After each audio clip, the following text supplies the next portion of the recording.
Hey guys, it's Stanley here. I'm in Palm Springs for a little family vacation, so I'm not really here to make videos, but I wanted to show you one thing that I think is pretty cool.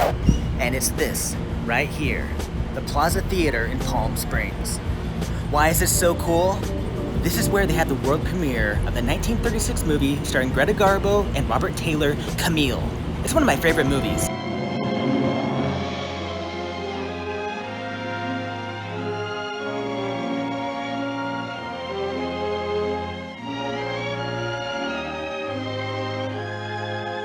On the night of December 12, 1936, over 40 Hollywood stars were in attendance. It says so on the plaque attached to the theater. Some of those stars included Frank Capra, Tyrone Power, and Shirley Temple. Unfortunately, the only surviving photos that I can find of that night are of Camille star Robert Taylor and his then wife, Barbara Stanwyck.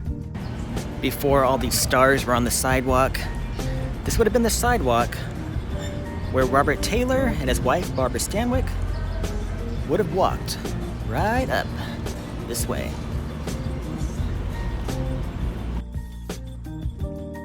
Notice these arches in this photo? Here are those arches 85 years later.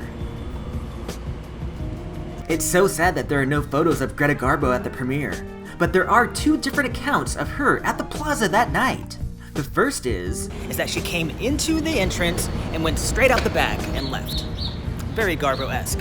The other is that she came in through a side door and then sat in the very back all by herself. She was incognito, dressed in a disguise, and then left promptly right after the movie was over. I guess on opening night, Greta Garbo must have said, "I want to be alone." I want to be alone. I just want to be alone. Now, Robert Taylor, for his part, he had no problem showing up that night. But he was nicknamed, after all, the man with the perfect profile. How's my profile? Not nearly as perfect. I don't care what's behind you. If you've never heard of Camille, I can almost bet you've actually seen a small piece of it. Camille is the movie that Annie, Daddy Warbucks, and Grace go to see in the original version of Annie. There's Greta Garbo, there's Robert Taylor, on the marquee it says Camille, and they see the movie at Radio City Music Hall. I love when the characters in a movie go to the movies and see an actual real movie. I love that stuff. You see a good 3 or 4 minutes of Camille in the movie Annie. They hit all the major plot points.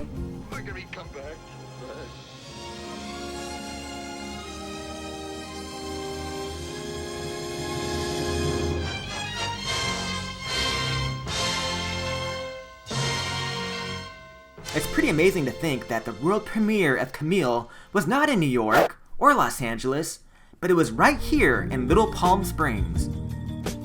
Now across the street, throngs of fans were lined up in front of the Oasis Hotel, and thankfully, there's a surviving photo of it. They're hoping to catch a glimpse of Hollywood royalty. Parts of the Oasis Hotel are still standing. The front part, which still stands, is now a jewelry store. And check out this Art Deco style tower. That tower still survives.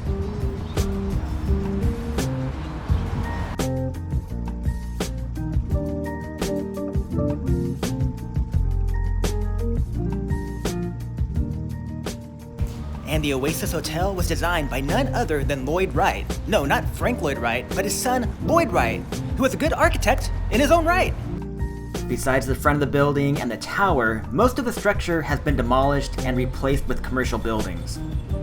But in its heyday, the Oasis Hotel catered to Hollywood stars such as Marion Davies, Loretta Young, Clark Gable, Shirley Temple, Spencer Tracy and Katharine Hepburn, Humphrey Bogart, Spencer Tracy by himself, and Marion Davies.